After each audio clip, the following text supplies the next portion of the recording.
বাবা, কই তোরা? ভেতরে আয়, তোদের সাথে কিছু কথা আছে। আসছি বাবা।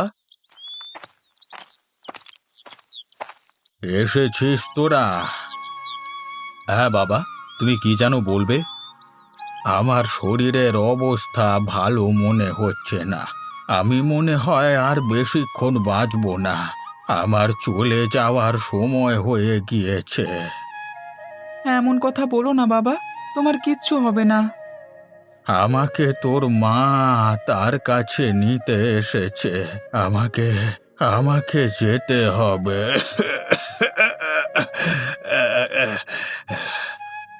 তুমি তুমি চলে গেলে আমরা পাঁচ ভাই কাকে নিয়ে থাকবো? কাকে বাবা বলে ডাকবো?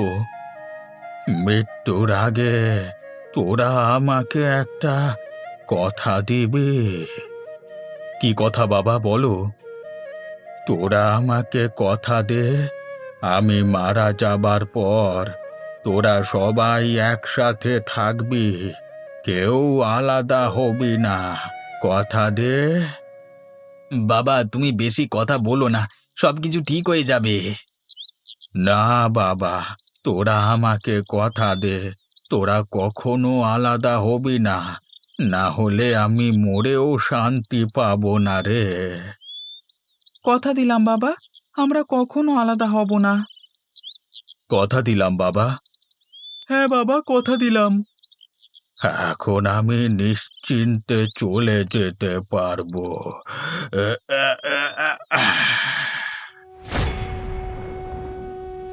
বাবা, তুমি আমাদের ছেড়ে চলে যেতে পারো না।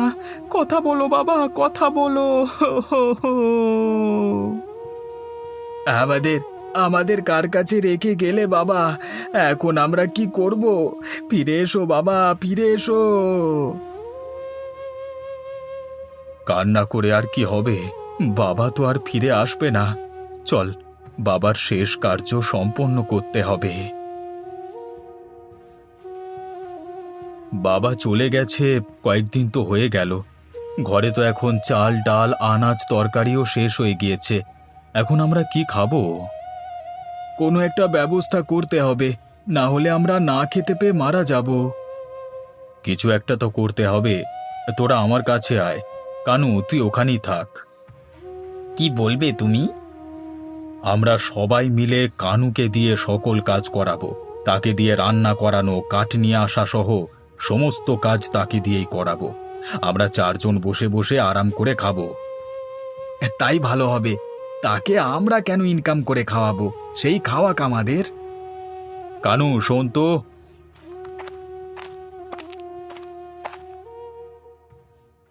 বলো দাদা। ঘরে অল্প কিছু চাল ডাল আছে, তুই গিয়ে রান্না করে ফেল। আমরা চারজন অন্য একটা কাজ করব। আচ্ছা দাদা, আমি যাচ্ছি। আর একটা কথা শোন। বলো দাদা। রান্না শেষ করে জঙ্গলে কাঠ কাটতে যাবি। তারপর সেগুলো বিক্রি করে বাজার থেকে চাল ডাল নিয়ে আসবি, কেমন? তোমরা কেউ আমার সাথে জঙ্গলে যাবে না? না রে, তুই একাই যাবি, বুঝলি? আচ্ছা দাদা।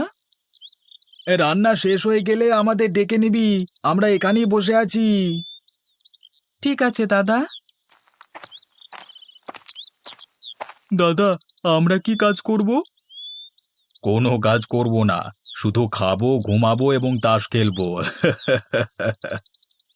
আর কানু কি একা একা সব কাজ করবে? হ্যাঁ। দাদা, তোমরা ঘরের ভেতরে চলে আসো, রান্না হয়ে গিয়েছে। আসছি, দাঁড়া।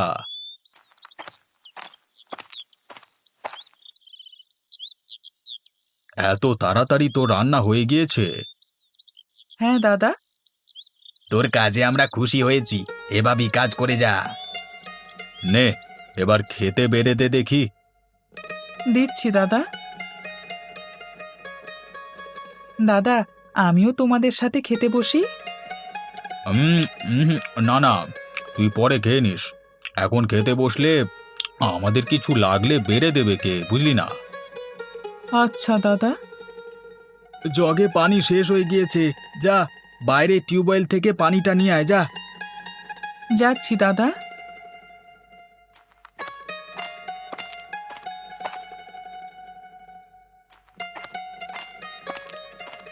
নিয়ে এসেছিস? আরে গ্লাসে ঢেলে দে, গলা যে শুকিয়ে গেছে, দাঁড়িয়ে আছিস কেন? এই যে দাদা দিচ্ছি। তা তুই জঙ্গলে যাবি কখন? এই তো দাদা, খেয়ে তারপরই চলে যাব। আচ্ছা আচ্ছা, ঠিক আছে। নে, আমাদের খাওয়া শেষ। তুই এখন খেয়ে নিয়ে বাসনপত্রগুলো ধুয়ে পরিষ্কার করে ফেল। এ কি দাদা, পাতিলে তো আর অল্প কিছু ভাত এবং ডাল পড়ে আছে। যা আছে তাই খেয়ে নে, বেশি কথা বলিস না। ঠিক আছে দাদা।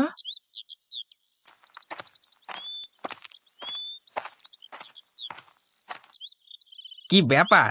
তুই একা একা কুড়াল নিয়ে জঙ্গলে কি করছিস? কাঠ কাটতে এসেছি।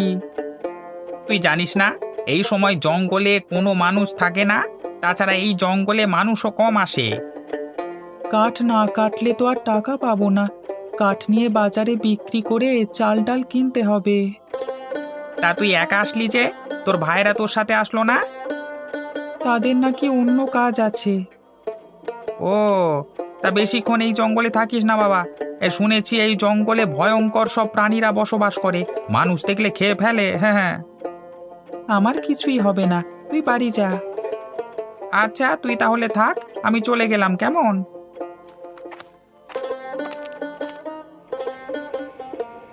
বাবা, আপনি এখানে বসে বসে কি করেন? তুই এখানে কি করিস? আমি জঙ্গলে কাঠ কাটতে এসেছি বাবা। তুই চলে যা, এখানে শুধু বিপদ আর বিপদ। তুই বাড়িতে ফিরে যা। না বাবা, আমাকে কাঠ কাটতেই হবে, তা না হলে আজকে চাল ডাল কিনতে পারবো না। দেখেছিস কিভাবে কানুকে দিয়ে একা কাজ করিয়ে আমরা আরাম করছি? ভাই, কাজটা কি ঠিক হচ্ছে? ঠিক না বেঠিক জানি না, বাবা বেঁচে থাকতে কানুকে অনেক আদর করত, আর আমাদের কেমন অবহেলা করত মনে আছে তো? যেন কানু তার একারই ছেলে। ঠিকই বলেছিস দাদা, আমারও ভীষণ রাগ হতো। সেই জন্যই কালুকে দিয়ে সব কাজ করাচ্ছি। সে কাজ করে আমাদের খাওয়াবে, আর আমরা শুধু পায়ের উপর পা তুলে আরাম করব। নে নে হাসু, তোর চালটা দে। এই যে টেক্কা দিলাম, এবার দাদার পালা। এই দিলাম রাজা। কি ব্যাপার দাদা, তোমরা সবাই মিলে তাস খেলছো? তাস খেলছি তো কি হয়েছে? তোর কোনো সমস্যা? না দাদা, তুমি না বললে তোমরা অন্য কি একটা কাজ করবে? আমাদের যেটা ইচ্ছে সেটা করব। তুই তোর কাজ কর। কাঠ কেটে নিয়ে এসেছিস তো? হ্যাঁ দাদা, নিয়ে এসেছি। বেশ ভালো করেছিস। এখন বাজারে যা, গিয়ে কাঠ বিক্রি করে চাল ডাল আনাজপাতি মশলা সব কিনে নিয়ে আয়। তোমাদের মধ্যে কেউ গেলেই তো হয়, আমি তো জঙ্গলে গিয়েছিলাম। আমার মুখে মুখে কথা বলছিস? যা বলছি তাই কর, বাজারে যা তুই। আচ্ছা দাদা, ঠিক আছে, আমি যাচ্ছি দাদা। কাঠ লাগবে? কাঠ, শুকনো কাঠ আছে, দ্রুত রান্না হয়ে যাবে, নিয়ে যান। কাঠের আঁটি কত করে নিবে বাবা? আপনি কাঠ নেবেন? ঘরে রান্না করার মতো কাঠ নেই, তাই নেওয়া লাগবে। আচ্ছা, আপনি সবগুলো কাঠ 100 টাকা দেবেন। কিছু কম নিবে না বাবা? না দিদা, তাহলে আমার আবার চাল ডাল কিনবার টাকা হবে না। আচ্ছা ঠিক আছে বাবা, এই নাও তোমার টাকা। ঠিক আছে। কি নেবে তুমি বাবা? আপনার কাছে চাল আর আলু আছে? হ্যাঁ, সবই আছে। চাল কত করে কেজি বিক্রি করছেন? 40 টাকা কেজি বাবা। আর আলু কত করে কেজি? 10 টাকা কেজি। ঠিক আছে, আপনি আমাকে 2 কেজি চাল এবং ভালো দেখে 2 কেজি আলু দিয়ে দেন। আচ্ছা বাবা, তুমি একটু দাঁড়াও, আমি দিচ্ছি।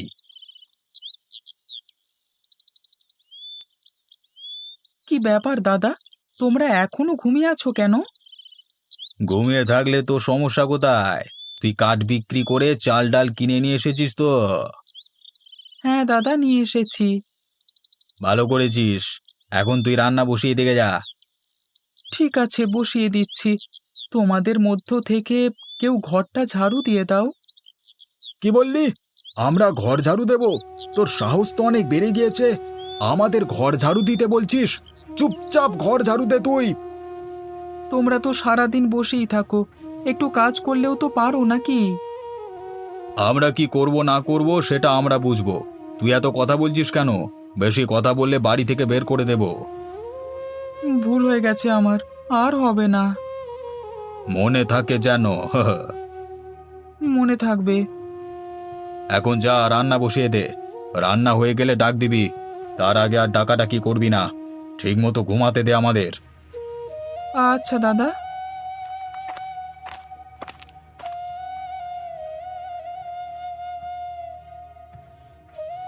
দাদা, দাদা, তোমরা সবাই ওঠো, রান্না হয়ে গিয়েছে। রান্না হয়ে গিয়েছে? হ্যাঁ দাদা। তা কি রান্না করেছিস? ভাত আর আলুর ভর্তা। দাদা, প্রতিদিন ডাল আর আলুর ভর্তা খেতে ইচ্ছে করে না। তুই একটু বলে দাও না, যেন কালকে একটু মাছ নিয়ে এসে রান্না করে। শোন কানু, কালকে তুই বাজার থেকে মাছ কিনে নিয়ে আসবি। মাছ কিনতে তো অনেক টাকা লাগবে, এত টাকা আমি কোথায় পাবো? সেটা আর আমি কি জানি। তুই জঙ্গল থেকে বেশি করে কাঠ কেটে বাজারে নিয়ে যাবি, তাহলেই তো হয়। আমি অত কাঠ কিভাবে একা জঙ্গল থেকে নিয়ে আসবো? তোমরা তো কেউ সাথেও যাবে না। সেটা তুই বুঝবি, আমরা না। যে করি হোক, মাছ তোকে নিয়ে আসতেই হবে। এখন খাবার বেড়ে দে। দিচ্ছি দাদা।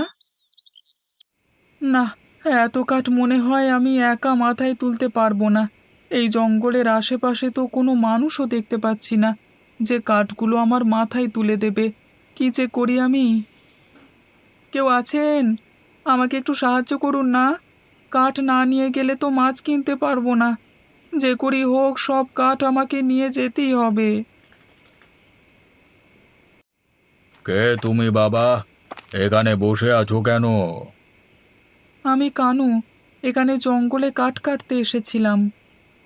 তা কাঠ কেটে এখানে বসে আছো যে? কি করব বলুন? আজকে বাজার থেকে ভাইদের জন্য মাছ কিনতে হবে, তাই বেশি করে কাঠ কেটেছিলাম, কিন্তু এখন নিয়ে যেতে পারছি না। তা তোমার ভাইদের নিয়ে আসলেই তো হয়। তারা তো কোনো কাজ করে না, সব কাজ আমার একা করা লাগে। তোমার ভাই কতজন আছে? 4 ভাই আছে আরো, আমি পঞ্চম। কি বলো কি? তুমি এত পরিশ্রম করে তাদের খাওয়াও? হ্যাঁ। তুমি অন্য কোথাও একা চলে যেতেও তো পারো। একা একা সংসার করতে পারবে? আমি আমার ভাইদের ছেড়ে কোথাও যাব না। বাবার মৃত্যুর সময় কথা দিয়েছিলাম, আমার যত কষ্টই হোক না কেন, আমি ভাইদের সাথেই থাকবো। তুমি অত্যন্ত ভালো মানুষ। তুমি জগতের কোনো কিছুই বোঝো না। তুমি চাইলে আমি তোমার মাছের ব্যবস্থা করে দিতে পারি।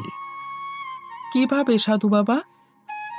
আমার পেছনের যে পাহাড়টা দেখতে পাচ্ছ, ওটা জাদুর পাহাড়। এখানে শুধু তোমার মতো মানুষই তার ভেতর থেকে সোনা দানা নিতে পারবে। তুমি মাছ কিনবার জন্য 2টো সোনার পয়সা নিতে পারো। আচ্ছা।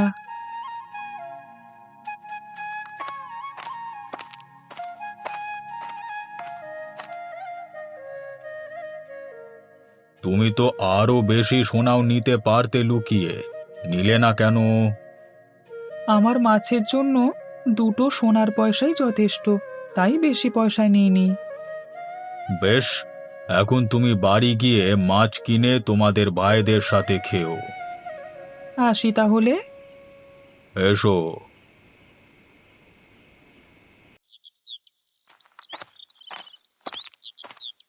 কিরে, আজকে খালি হাতে ফিরে আসলি যে? কাঠ কোথায়? আজকে কোনো কাঠ নিয়ে আসিনি। তাহলে মাছ কিনে নিয়ে আসবি কি করে? তোর মাথা দিয়ে? তুই কোন সাহসে কাঠ না নিয়ে বাড়িতে আসলি?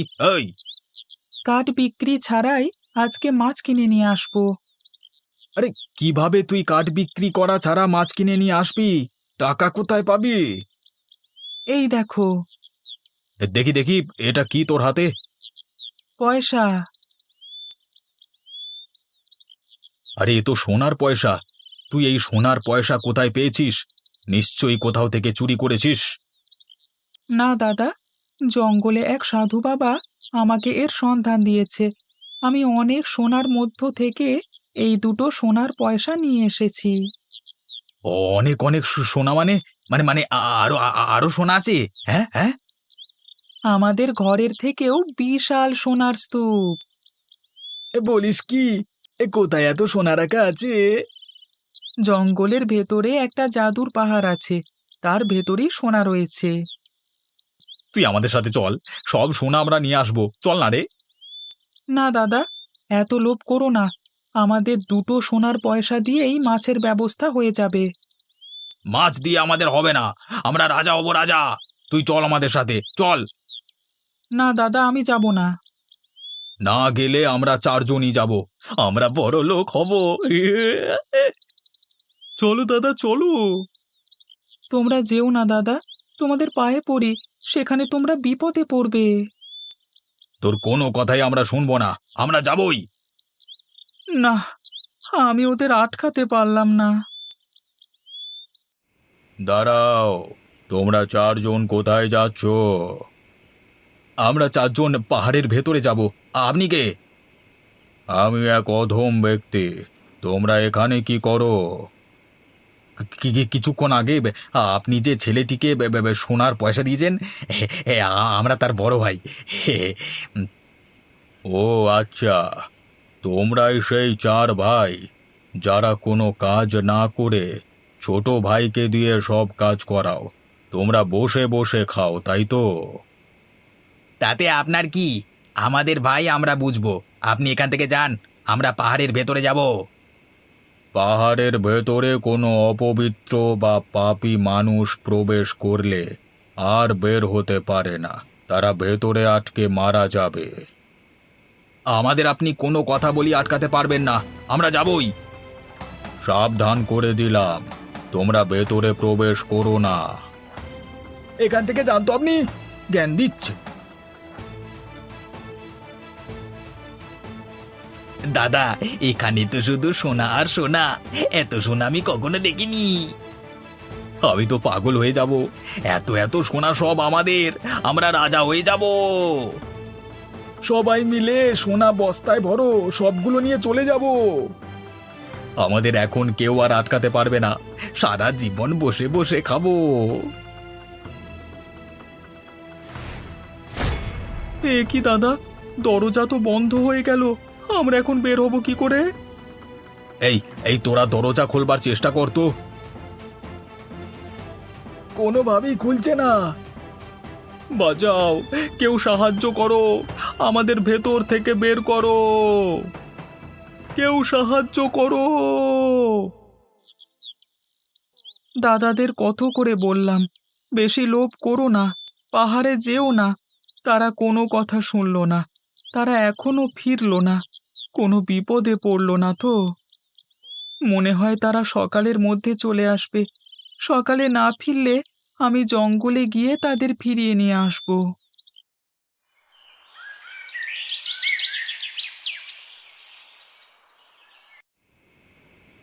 সাধু বাবা, আপনি আমার দাদাদের ফিরিয়ে দিন, আমাদের কোনো সোনাদানা চাই না। তুমি খুবই সৎ একজন মানুষ, কিন্তু তোমার দাদারা খুবই খারাপ মানুষ। তোমার প্রতি এত অত্যাচার করবার পরও তুমি তোমার দাদাদের নিতে এসেছো। সত্যি, তোমাকে দেখে আমি অবাক হই। দাদারা ছাড়া আমার পৃথিবীতে কেউ নেই। যদি তারা ফিরে না আসে, তাহলে আমাকেও পাহাড়ের ভেতরে আটকে রাখুন, আমি তাদের ছাড়া বাঁচতে চাই না। তোমার সততা, নিষ্ঠা এবং সরলতা দেখে সত্যি আমি মুগ্ধ। যাও, ভেতরে গিয়ে তুমি তোমার দাদাদের উদ্ধার করে নিয়ে এসো। ধন্যবাদ আপনাকে সাধু বাবা। আমাকে ধন্যবাদ দিতে হবে না, সবই তোমার সততা আর নিষ্ঠার ফল।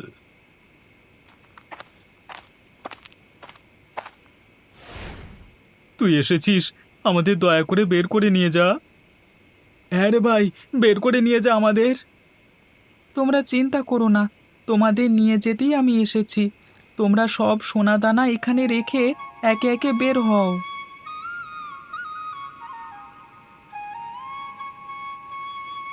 আজকে তুই না বাঁচালে আমরা কেউই বাঁচতাম না। ঠিকই বলেছ দাদা, তোর সাথে আমরা অনেক অন্যায় করেছি রে। তোকে দিয়ে সব কাজ করিয়েছি, রান্না করিয়েছি, কাঠ কাটিয়েছি। তুই আমাদের মাফ করে দে। তোমার জন্য করেছি, এটা তো আমার সৌভাগ্য। তুই মাপ না করলে বাবাও আমাদের মাপ করবে না। আমরা আমাদের ভুল বুঝতে পেরেছি, তোর সাথে আর এমন করব না। আমরা সবাই মিলেমিশে কাজ করব, তোকে আর একা একা কাজ করতে হবে না। তুই ছাড়া আজকে আমরা বেঁচে থাকতাম না। তুই মাফ করে দে আমাদের। ছি ছি, তোমরা বড় ভাই হয়ে আমার কাছে মাপ চাচ্ছ, এটা আমার জন্য লজ্জার। আগে বল, তুই মাপ করে দিয়েছিস? আমি তো তোমাদের অনেক আগেই ক্ষমা করে দিয়েছি। সত্যি, তোর মতো ভাই পাওয়া ভাগ্যের ব্যাপার।